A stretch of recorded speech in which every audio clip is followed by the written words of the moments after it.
Namaste, Shiv.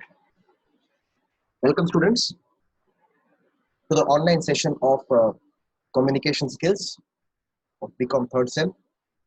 I am Ebin Varghese.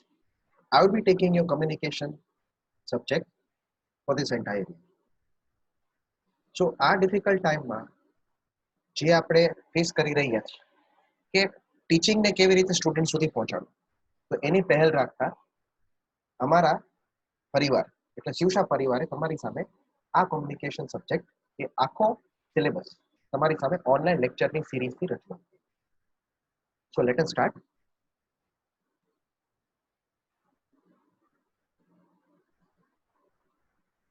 So તમે જોઈ શકો છો, this is our online teaching initiative for the year 2021. We are belonging to a Department of Commerce. Myself, Professor Ebin Varghese. Class મેં તમને પહેલાથી પરિચય આપી દીધેલો છે, સબ્જેક્ટ પણ તમારી સામે સ્ક્રીનની સામે જ છે. Let us move on to the first unit of our entire syllabus. The first unit of our entire syllabus is communication. હવે આ વસ્તુ કે આ શબ્દ આપણે પહેલાથી જ શીખતા આવ્યા છે કે કોમ્યુનિકેશન એટલે શું. તો કોમ્યુનિકેશનની શરૂઆત કરવી હોય તો કોમ્યુનિકેશનનો મતલબ થાય માહિતીની આપ-લે કે માહિતીનું પ્રસારણ. પણ માહિતીની પ્રસારણ કરવી કેવી રીતે અને માહિતીની મહત્વતા શું છે? What is the importance of પ્રસારણ or what is the importance of communication for us commerce students and future employees of our bright India. તો કહી શકાય કે કોમ્યુનિકેશન એક પ્રકારની પ્રક્રિયા છે. કોમ્યુનિકેશન શું કહેવાય? કોમ્યુનિકેશન એ પ્રકારની પ્રક્રિયા કહેવાય. હવે એ પ્રક્રિયાથી શું થાય છે? તો પ્રક્રિયાથી આપણે કહી શકાય જેનાથી આપણે અર્થો, ધેટ ઇઝ મીનિંગ્સ, ફેક્ટ્સ, અલગ અલગ પ્રકારના મુદ્દાઓ, આઈડિયાઝ, વિચારો, ઓપિનિયન્સ, મંતવ્યો અને ઇમોશન્સ એટલે ભાવનાઓ બીજા વ્યક્તિની સાથે આપણે માહિતીની શું કરી શકીએ? આપ-લે જે કરી શકાય, આ આખી પ્રક્રિયાને આપણે કોમ્યુનિકેશન કહીએ છીએ. તમને લાગતું હશે કે કોમ્યુનિકેશન અત્યારે કોમર્સના સ્ટ્રીમમાં શીખવાડવામાં આવવાનું કારણ શું છે? તો તમારી જાણકારી માટે કહી દઉં છું કે આજના મોડર્ન યુગમાં ટેકનિકલ સ્કિલ્સ ખાલી 30% ઇમ્પોર્ટન્ટ છે, બાકીની 70% ટાઈમ કોમ્યુનિકેશન સ્કિલ્સ ઇમ્પોર્ટન્ટ બને છે. Because we humans almost spend about our 80 to 70% of our time in communicating with fellow beings અને બાકીના 20 કે 30% જ આપણે ખાલી કામ કરતા હોય. તો કોમ્યુનિકેશન ની ઇમ્પોર્ટન્સ મોડર્ન યુગની અંદર ઘણો પડતો છે. જેમ કે આપણે આ ઓનલાઈન લેક્ચરની શરૂઆત છે, તો આ ઓનલાઈન લેક્ચરમાં તમે સમજી શકો છો કે જે અમે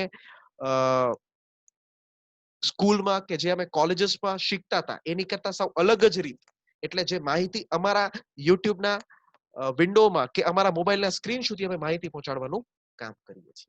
પણ કોમ્યુનિકેશન શબ્દ આવે છે ક્યાંથી? તો યાદ રાખજો કે કોમ્યુનિકેશન શબ્દ આવે છે કોમ્યુનિકેર. કોમ્યુનિકેર કઈ ભાષામાંથી શબ્દ લેવામાં આવે છે? જે છે એક લેટિન શબ્દ. હવે લેટિન શબ્દનો અર્થ શું થાય છે? લેટિન શબ્દનો અર્થ થાય છે it means to communicate. What is the communication? Communication means to communicate. But what is communicate? Communicate means sharing. Sharing નો મતલબ થાય કે વહેંચણી કરવી કે ભાગ લેવું. પણ ભાગ શેમાં લેવામાં આવે છે? ભાગ લેવામાં આવે છે આપ-લેમાં. તો સાની આપ-લે થાય છે? તો આપ-લે તમે જોઈ શકો, ઉપર જ શબ્દો લખેલા છે અર્થોમાં, ધેટ ઇઝ મીનિંગ્સ, ફેક્ટ્સમાં, આઈડિયાઝમાં, ઓપિનિયન્સમાં અને ઇમોશન્સમાં બીજા વ્યક્તિઓ. કોમ્યુનિકેશન એક સાધન કહેવાય. સાધનની મહત્વતા શું છે? The communication is a tool. But what is the importance of this tool? It is the tool through which we exercise. Exercise એટલે શું? Exercise નો મતલબ થાય કે આપણે કોઈ પણ વ્યક્તિ ઉપર ભાગ ભજવીએ છીએ. કેવી રીતે? To influence. હવે ઇન્ફ્લુઅન્સ નો અર્થ શું થાય? ઇન્ફ્લુઅન્સ નો મતલબ થાય કે કોઈ પણ એક વ્યક્તિને આપણે શું કરી? પ્રેરિત કરીએ છીએ, એની ઉપર અસર પાડી. પણ અસર શું પાડીએ છીએ? અસર પાડીએ છીએ જેના કારણે કોઈ પણ વ્યક્તિ શું કરી શકે છે? કોઈ પણ પ્રકારની ભવિષ્યની એક્શન લઈ શકે છે. સો એ એક્શન કેવા પ્રકારના લે છે? કેવા પ્રકારના ચેન્જીસ લે છે? તો આપણે સમજી શકાય ઇટ બ્રિંગ્સ અબાઉટ ચેન્જીસ. પરિવર્તન તમને જોવા મળે. પણ પરિવર્તન શામાં તમને જોવા મળે છે? તો પરિવર્તન જોવા મળે છે વલણમાં, જેને કહેવાય એટીટ્યુડ્સમાં, વ્યુઝ ઓફ અવર એસોસિએટ્સ. વલણમાં કહેવાય, ધારણામાં કહેવાય, પણ શામાં? તો આપણા એસોસિએટ્સમાં. એસોસિએટ્સ એટલે શું? કે આપણા નજીકના વાલાઓમાં. અને એના કારણે કોમ્યુનિકેશનના કારણે કોઈ પણ વ્યક્તિ શું થાય છે? તો મોટિવેટ થાય છે. મોટિવેટ થવું એટલે શું? મોટિવેટ થવું એટલે પ્રેરિત થવું. અને પ્રેરણાના કારણે શું થાય છે? એ સંબંધો સ્થાપી શકે છે, એ એસ્ટાબ્લિશ કરી શકે. શું એસ્ટાબ્લિશ કરી શકે? હી મેન્ટેન્સ રિલેશનશિપ. સંબંધો રાખી શકે છે. એક સાધન કહેવાય જેના કારણે કોઈ પણ વ્યક્તિને પ્રેરિત કરી શકે, કોઈ પણ એક કામ કરવા માટે મોટિવેટ કરી શકે. તો કોમ્યુનિકેશન એક ઇમ્પોર્ટન્ટ ટૂલ છે. અને એ ટૂલ શેના માટે છે? તો ટૂલ બધા વ્યક્તિઓ માટે છે. યાદ રાખજો, ટોપ મેનેજમેન્ટ થી લઈને બોટમ મેનેજમેન્ટના બધા સભ્યો કોમ્યુનિકેશનનો ટૂલ એક્સટેન્સિવલી ઉપયોગ કરતા હોય છે. તો આઈ હોપ કે આ પહેલો ટોપિક, આ પહેલી સ્લાઇડ તમને વ્યવસ્થિત રૂપે અને પ્રોપરલી સમજાઈ ગઈ હશે. Let us move on two next topic. Next topic છે કોઈ પણ એક સામાન્ય લેમેન, સામાન્ય વ્યક્તિ ને આપણે કોમ્યુનિકેશન કેવી હોય તો કોમ્યુનિકેશન શું આપણે આપીએ છીએ? વ્યાખ્યા આપણે આપીએ છીએ. We define communication. So what is communication? તો communication is the process. Communication એક પ્રકારની પ્રક્રિયા કહેવાય. પણ એ પ્રક્રિયા શું છે? જેના કારણે, ધ્યાન આપજો, ઇન્ફોર્મેશન. ઇન્ફોર્મેશન એટલે શું? જે આપણી પાસે માહિતી છે. જેમ કે અત્યારે હું તમને ઇન્ફોર્મેશન આપું છું કે કોમ્યુનિકેશન શું કહેવાય. અકાઉન્ટ્સના સર આવશે તો એ ઇન્ફોર્મેશન આપશે. કોઈ પણ કારકિર્દીના કે મોટિવેશનલ લેક્ચર હોય એ ઇન્ફોર્મેશન આપે છે. શેની માહિતી આપે છે? તો માહિતી આપે છે તમે શું ભવિષ્યમાં કરી શકશો, અત્યારે વર્તમાન કાળમાં શું ઘટે છે અને ભૂતકાળમાં શું બની ગયું છે. સો ઇન્ફોર્મેશન ઇઝ ટ્રાન્સમિટેડ. ટ્રાન્સમિટેડ એટલે શું? ટ્રાન્સમિટેડ નો મતલબ થાય કે એક જગ્યાએથી બીજી જગ્યાએ પ્રસાર થાય છે. કેવી રીતે? તો કોની વચ્ચે થાય છે? Between whom? Between individuals. Individuals એટલે શું? ઇન્ડિવિજ્યુઅલ્સ નો મતલબ થાય one person or singular person, individuals or organizations, સંસ્થા. so that an understanding એટલે શું? એક પ્રકારની સામાન્ય સમજણ બને છે. સામાન્ય સમજણ એટલે શું? જેમ હું અત્યારે કંઈક બોલતો હોય, whatever I speak would be creating a type of basic understanding due to which my information can be reached to you. So by having a common understanding between the person who is speaking or a person who is dictating, a common type of responses can be obtained. So understanding, responses, results and results. This definition was given by American Marketing Association. Now moving on to second definition, બીજા definition તરફ જઈએ તો communication સૌથી પહેલા તમે આ બંને ડેફિનેશનમાં common words જોઈ શકશો. બંને ડેફિનેશનમાં તમને કોમન વર્ડ શું દેખાય છે? Communication is the process, communication is the process. તો તમે એક્ઝામમાં આ બે કોમન ટર્મ્સ લખી શકો કે કોમ્યુનિકેશન શું કહેવાય? એક પ્રક્રિયા કહેવાય, એક સ્થિતિ નથી. It is not a situation, it is a process. અને કોમ્યુનિકેશન કેવી પ્રોસેસ છે? તો બેટા communication is an ever ongoing process. પણ એ પ્રોસેસ સાની છે? તો process of passing information. Passing information નો મતલબ થાય માહિતીનો પ્રસાર કરવો. પણ ક્યાંથી ક્યાં સુધી? Information and understanding. These two words depict the two pronged strategy of communication. Information એટલે શું? ઇન્ફોર્મેશન નો મતલબ થાય માહિતી, અને અન્ડરસ્ટેન્ડિંગ એટલે શું? તો સમજણ. તો માહિતી પણ આપે છે અને સમજણ પણ આપે છે. જેમ કે હું અત્યારે કંઈક લેક્ચર લેતો હોય કે હું કંઈક અત્યારે બોલતો હોય તો આપણા એટલે હું અને મારા વિદ્યાર્થીઓની સમજણ એક જેવી થાય. We become similar in thoughts. Then and only then exchange can take place. If there is any kind of misunderstanding, exchange cannot take place. So communication આપણે કહી શકાય પ્રોસેસ છે. સાની પ્રોસેસ છે? It is the process of passing information and understanding. Information and understanding કોને pass કરો છો? From one person to another person. એક વ્યક્તિથી બીજા વ્યક્તિ સુધી પણ આપણે ઇન્ફોર્મેશન પાસ કરી શકાય. એમ તો કોમ્યુનિકેશનના ઘણા બધા પ્રકારો છે. જેમ કે હું ક્લાસમાં લેક્ચર લઉં છું, જેમ કે હું કોઈ વ્યક્તિ સાથે વાત કરતો હોય, અમુક ગ્રુપના લોકો સાથે વાતચીત કરતો હોય, તો એને પણ કોમ્યુનિકેશન કહેવાય છે. તો કોમ્યુનિકેશનના આપણે પહેલા સમજી લો બે મુખ્ય પ્રકાર હોય છે. there are basically two types. First, what we call as one to one. એક આપણે કહી શકાય which is called as one to one communication. one to one communication નો મતલબ શું થાય? one to one communication નો મતલબ થાય એક વ્યક્તિ હોય, કંઈક વાતચીત કરે, કંઈક બોલે, બીજો વ્યક્તિ સાંભળતો હોય. એ જ રૂપે આપણે ડિફાઇન કરી શકાય one to many. one to many નો મતલબ શું થાય? one to many નો મતલબ થાય છે કે આપણે કંઈક માહિતી હોય છે જે આપણે સામે બીજા વ્યક્તિને પ્રસાર કરીએ છીએ. હવે આને one to many type of communication ને આપણે નામ આપી. It is also called as broadcast communication. યાદ રાખજો, it is also called as broadcast. Broadcast નો મતલબ શું થાય? બ્રોડકાસ્ટ નો મતલબ થાય છે કે જે પણ આપણે માહિતી કહેતા હોય એ માહિતી આપણે સંપૂર્ણ રૂપે એટ અ લાર્જ માસસને આપણે ડિક્ટેટ કરીએ છીએ. So what have we learned? We have learned two slides. બે વસ્તુ આપણે ઓપનલી લર્ન કરી છે. બે વસ્તુ કઈ લર્ન કરી છે?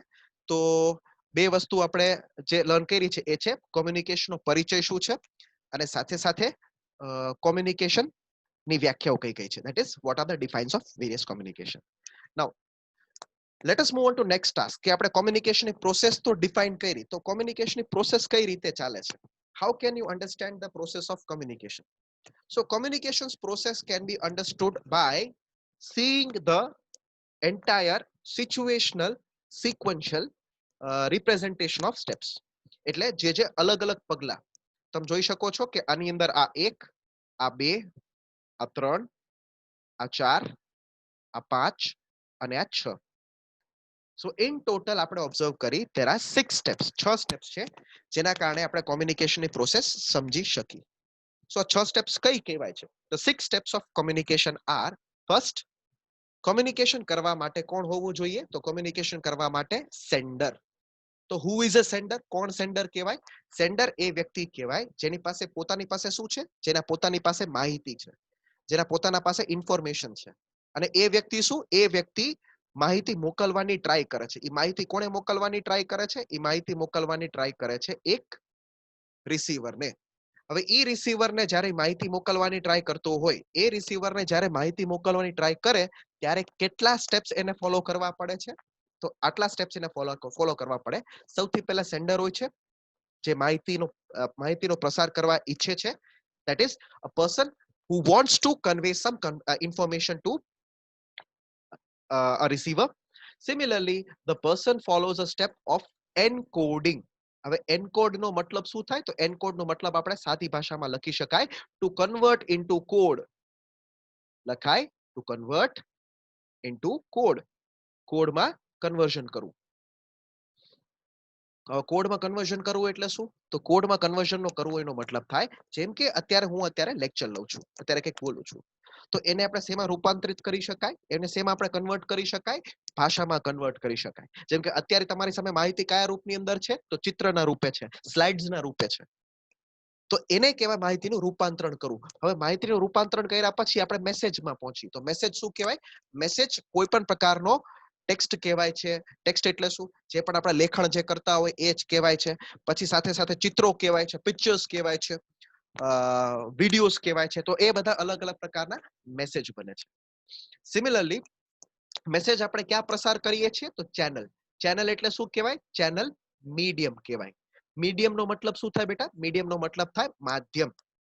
ચેનલ એક એવો માધ્યમ કહેવાય જેના કારણે સેન્ડર અને રિસીવર બંને શું કરે છે? બંને જોડાઈ રહે છે. માધ્યમ અલગ અલગ પ્રકારના હોય છે. જેમ કે આપણને માધ્યમનો પરિચય હોય તો આ તમે જોઈ શકો ઇન્ટરનેટ એક માધ્યમ બને છે. એ જ રૂપે છાપું, ન્યૂઝપેપર કહેવાય, મેગેઝિન કહેવાય, હોર્ડિંગ કહેવાય, પોસ્ટર કહેવાય, એ બધા પ્રિન્ટ માધ્યમો કહેવાય છે. They are all what we call as print mediums. તો પ્રિન્ટ માધ્યમથી તમે પહોંચાડી શકો છો.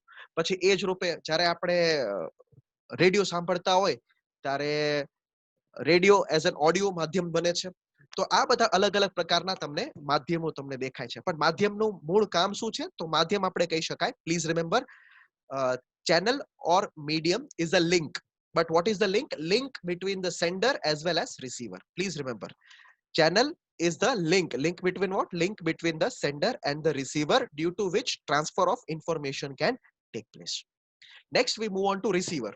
Now who is a receiver? તો receiver આપણે કહી શકાય receiver is any person, કોઈ પણ એક વ્યક્તિ છે જે શું કરે છે? મેસેજને સ્વીકાર કરે છે. જે મેસેજની સ્વીકારણી કરતો હોય અને ઈ એક્સેપ્ટન્સની સાથે સાથે શું કરે? ઈ મેસેજ ઉપર કંઈક કામ કરી શકે. જેમ કે હું કોઈ વ્યક્તિને કહું કે બેટા તું જરા અહીંયા આ બાજુ આવ, તો હું સેન્ડર થાઉં છું અને જે વ્યક્તિ સામેને હું કહું છું એ મારી તરફ આવે છે. તો સેન્ડર કોણ કહેવાય? હું આમાં સેન્ડર કહેવાઉં. અને રિસીવર કોણ કહેવાય? રિસીવર એ વ્યક્તિ કહેવાય જે મારા મેસેજને સાંભળીને એની ઉપર કંઈક એક્શન કરે, કંઈક કાર્ય કરે છે. અને ફાઇનલી આપણે એક પ્રક્રિયામાં પહોંચ્યા જેને કહેવાય ડીકોડિંગ. તો ડીકોડિંગ એટલે શું? તો ડીકોડિંગ પ્રક્રિયા કહેવાય જેના કારણે તમે કોડ વાળી માહિતી, તો આને આપણે બીજા રૂપે પણ કહી શકાય. ડીકોડિંગને પણ હું લખી નાખું છું ટુ રીકન્વર્ટ. રીકન્વર્ટ નો મતલબ થાય ફરી રૂપાંતરણ કરવું. જે સાચી માહિતી તમે કોડના રૂપે રૂપાંતરિત કરી છે એમાંથી તમે ટ્રુ ઇન્ફોર્મેશન એક્સટ્રેક્ટ કરો, એને આપણે નામ આપીએ છીએ ડીકોડિંગ.